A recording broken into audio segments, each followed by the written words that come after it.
हमारे गुड़हल का जो पौधा है वो बहुत ही ज़्यादा विकसित हो गया है। एक छोटे से वाटर मेथड ग्रो की कटिंग से इसको हमने ग्रो किया है और ये बहुत ही अच्छा वृक्ष भी बन सकता है, परंतु इसे मैं वृक्ष नहीं बनाऊंगा, इसे पौधा ही रहने दूंगा। क्योंकि गुड़हल का जो देसी गुड़हल का वृक्ष होता है बहुत ही बड़ा हो जाता है, बहुत बड़ा, 12-15 फुट तक हो सकता है अगर आप इसे काटे छाटे तो ये कलेक्शन है, देसी वैरायटी है और हमने रखा हुआ है कलेक्शन के लिए। तो इसको बस गमले में लगा के हमने छोड़ा रखा है और गमले में इसको जितना भी सर्वाइव करना हो कर, इसकी कटिंग से हमें और भी पौधे बनाऊंगा इस साल में। तो हमारा प्रयत्न बस ये रहता है कि सारे पौधों का कलेक्शन, उनका रख रखाव और खूबसूरती और उसके ऊपर जो भी हम जानकारी इकट्ठा करें वो आप सब तक शेयर करें। एक गुड़हल एक है, एक पुणे वाली वैरायटी उधर है, बहुत हाईब्रिड है, उसे भी गमले में लगाना होगा क्योंकि वो भी विकसित तो हो रहा है, परंतु विकास जब अत्यधिक हो जाएगा तो उसकी रूटें जो फैल जाएंगी तो जो हमारी क्यारी है, सीमेंटेड क्यारी है, उसको फाड़ देंगी। अब इस समय हमारे छत पे ऐसा ग्रीन जोन हो रखा है ना कि कौन सा पौधा किधर जा रहा है, कौन सा पौधा किधर जा रहा है, कुछ पता नहीं है। तो अब हमें इन सबको हटा के और कहीं कहीं लगाना है, कहीं कहीं शिफ्ट करना है। तो अब इन्हें उठाना भी होगा, काटना नोचना पड़ेगा, थोड़ा सा दिक्कत होती, काटना नोचना अच्छा नहीं लगता मुझे। मेरे फूलों की वैरायटी देखिए, गुलाबों की एकदम कलियां लगी हैं, खुशबू तो इतनी अच्छी आती, मैं क्या बताऊं। काश खुशबू भी यहाँ पे हम शेयर कर पाते हैं, पर ये संभव नहीं है। अभी एक गुलाब का वृक्ष है, करीब करीब 5 फुट से ऊपर का हो गया है। देसी वैरायटी, खुशबू अच्छी आ रही है और टीन शेड लगने से तो और मस्त खुशबू आ रही है। और ये हमारे पपीते में अब पपीता धीरे धीरे बनना शुरू हो गया है, अब फ्लावरिंग हो गई। पपीता का पेड़ करीब करीब हो गया है, 8-9 फुट का हो गया है। और ये 8-9 फुट का बहुत ऊंचा हो जाएगा बाबा, इसको तोड़ना और संभालना दोनों मुश्किल होगा हमारे लिए। तो देखेंगे क्या कर रहे हैं। झुकाव तो ये हमारी तरफ ही है, चूँकि जिधर स्पेस होगा उधर ही पौधे झुक जाते हैं। तो ये पौधा काफ़ी ऊंचाई पे चला गया है। चलिए होने दीजिए, जब तक होता है होगा, गिर जाएगा तो गिर जाएगा, परंतु हमने लगाई, हम संभवतः कोशिश की इसको बचाने के लिए। अब जब पपीता लगाएंगे तो यहाँ पे लगाऊंगा, क्योंकि पपीते को फैलने के लिए हर तरफ जगह चाहिए, क्योंकि इसकी पत्तियाँ डालियाँ बड़े एक समान चारों तरफ फैलती हैं। तो यहाँ अगर बहुत ऊंचा भी हो जाएगा तो मैं स्टॉप पे चढ़ के तोड़ भी सकता हूँ, चौड़िया लगा सकता हूँ। यहाँ तो 20 फुट का भी हो जाएगा तो 6 फीट की चौड़िया है, 4-5 फुट के अपने हैं, तो 10 फीट ऊपर के ऊपर भी हम तोड़ सकते हैं। अंजीर का ही पौधा अगर हाइट से देखें तो हमसे बड़ी हाइट पे चला गया है। अंजीर होता है, पानी लगने के कारण झड़ जाता है, क्योंकि ये अंजीर का जो पौधा है थोड़े सूखे चाहिए। तो सब हमारे गार्डन में हरा भरा साग सब्जी, साग तो भी नहीं लगाए हैं और जगह ही नहीं है तो कहाँ से लगाएं। देखिए पूरे कहीं भी स्पेस नज़र नहीं आती है। अब वक्त आ गया है एडेनियम को भी शिफ्ट करने का, वक्त आ गया है, बहुत कुछ का वक्त आ गया है इधर से उधर करने के लिए, पर अभी मेरे पास लेबर नहीं है। और अभी मैं 1-2 रोज़ के भीतर ही इसकी कटिंग करूँगा। ये बेले की कटिंग है, ये सब सिर्फ शाखाओं के बड़ी बड़ी होंगी। अब इनको कट करके कहीं और ग्रो करना है और अभी कर देंगे तो फरवरी मार्च में इनमें फिर से कलियाँ आएंगी। कलियाँ आई थी अभी, साल में 2-3 बार ये भी फूल देता है, परंतु मुख्यतः 2 ही बार देता है। पौधा मैच्योर हो गया तो वो पौधा तो हमारा ये मैच्योर ही है, क्योंकि साल भर से ऊपर का हो गया है।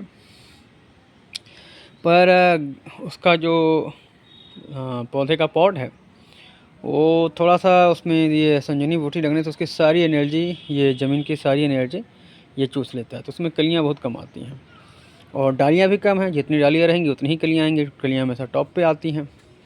तो अभी इस बार हमने सोचा है कि इसका कट करेंगे, कट करके बहुत सारी डालियाँ निकालेंगे और इसको फेंकेंगे नहीं। अब इस समय ये लगे या ना लगे, परंतु इसको दूसरे गमले में लगा देंगे और इसके पौधे तैयार करेंगे। ये भी बहुत अच्छा पौधा होता है, बेला है, खुशबू भी अच्छी देती है, चमेली भी खुशबू अच्छी देती है। चमेली की कटिंग से तुमने 5-6 पौधे तैयार कर लिए हैं। अब इनको बस ऐसे ऊपर चढ़ा के टॉप पे ऊपर चढ़ाना है झोपड़ी पे। अब ये लेबर आने के बाद सारा ये जंगल झाड़ हटा देंगे, मोह नहीं रखेंगे, इनको काट छाट के हटा के और एक नए सिरे से नई दुनिया का निर्माण करेंगे। तो देखिए अब ये कब तक होता है। और आजकल तो वीडियो बनाने का भी कोई मेथड नहीं मिलता है, तो बहुत सारे सब्जेक्ट को इतनी जीवन में बिजी व्यस्तता है कि बगीचे में टाइम नहीं निकाल पाते हैं। और बस अब आ गया है, अब थोड़ा सा मेहनत करेंगे ताकि बगीचे में हमारे दिसंबर, जनवरी, फरवरी, मार्च तक हरियाली बनी रहे और रंगीनियत बनी रहे। तो अब गमला लाना है, गमला लाने का सोचते हैं पर गमला ला नहीं पाते हैं। गमला ला के हमारे पास बहुत सारे पौधे हैं जो हैं किसके हैं, चंद्रमौलिका, गुलदाउदी, इनके पौधों को शिफ्ट करना है। अभी शिफ्ट कर देंगे तो फिर जनवरी तक अच्छे खासे फ्लावर आएंगे जो फरवरी, मार्च, अप्रैल तक चलेंगे। अभी तो कलियां लगी ही नहीं है उसमें कलियां भी बहुत देर से लगती है। हमारे पास जो वैरायटी है कलियां देर से लगती है। और हालांकि तो पौधा का कट किए भी अगस्त सितंबर में बरसात के समय में ही हमने लगा दिया, पर अब तो उसको खाद पानी अच्छा गमला शिफ्टिंग नहीं है, इसलिए उसमें कलियाँ नहीं बन रही हैं। वो करना है। अक्टूबर आ गया, 10, 12, 15 तारीख होने वाली है। आधा अक्टूबर बीत गया है, अभी तक तैयारी हुई ही नहीं है हमारी। और यहाँ ढेर सारी कटिंग लगा रखी है, इधर भी कटिंग लगा रखी है, इधर भी कटिंग लगा रखी है। इनको यदि मैं शिफ्ट नहीं करूँगा तो इनके अंदर ग्रो नहीं होगा। ये सब सारे हैं। इस बार बाज़ार से सीजनल पौधे कम लाएंगे और जो हमारे पास पौधे हैं इनको हम इम्प्रूवमेंट करेंगे, इनके साथ खेल करेंगे, इनकी ही मल्टीप्लाई करेंगे। मल्टीप्लाई करने का मतलब है कि एक से अनेक बनाएंगे, अनेकों को अनेक चीज़ों में एम्प्लीफाई कर देंगे। और एम्प्लीफाई करने के बाद ये अत्यधिक सुंदर खूबसूरत हो जाएगा।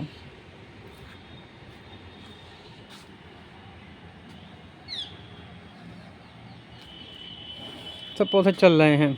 तो ओवरऑल हमारे गार्डनिंग का चल रहा है। एक ही वीडियो में सब कुछ देख लें।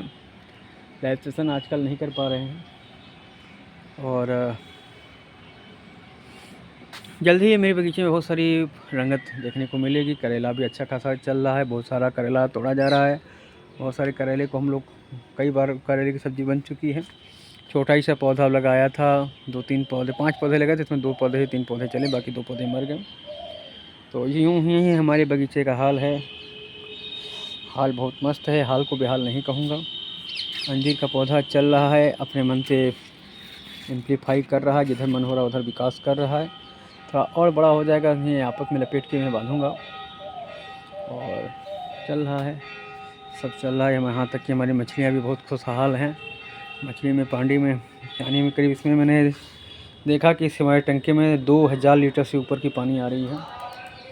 और अच्छी खासी 4-5 मछलियाँ हैं। चलिए ये जो भी रहें, अब बहुत ज़्यादा मछली नहीं रखेंगे। बहुत ज़्यादा मछली रखने के बाद तो कितनी मछलियाँ मर जाती हैं। अब जो जैसे चल रही हैं उनको खिलाओ पिलाओ, मस्ती में रखो, दौड़ो भागो, एक्सरसाइज करो। इसमें बहुत इतने मछलियों के लिए बहुत अच्छा है ये पॉन्ड।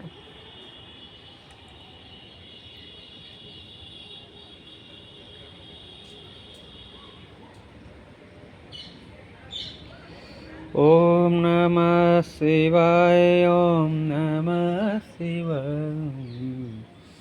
हरे हरे भोले नमः शिवाय, ओम नमः। तो यूँ मेरी वीडियो पूर्ण होती है। फिर मिलते हैं कुछ नया करके, तब तक के लिए धन्यवाद।